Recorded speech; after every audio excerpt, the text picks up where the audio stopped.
नाहन में विधायक विनय कुमार ने नेता प्रतिपक्ष मुकेश अग्निहोत्री की जान को खतरे की बात कही है। उन्होंने कहा कि ऊना गोलीकांड के बाद नेता प्रतिपक्ष पर खतरा मंडरा रहा है। नेता प्रतिपक्ष पर कभी भी हमला किया जा सकता है।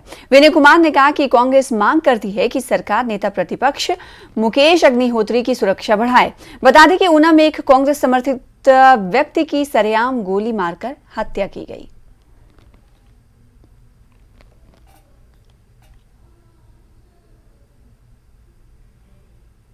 ऊना जिला में गोलीकांड से एक युवक की हत्या कर दी गई है और वो हमारे कांग्रेस पार्टी का साथी था और इसी प्रकार से उससे पूर्व दो लोगों की जो एक्सीडेंट में मृत्यु हुई है वो भी हमारे कांग्रेस पार्टी से संबंध रखते थे।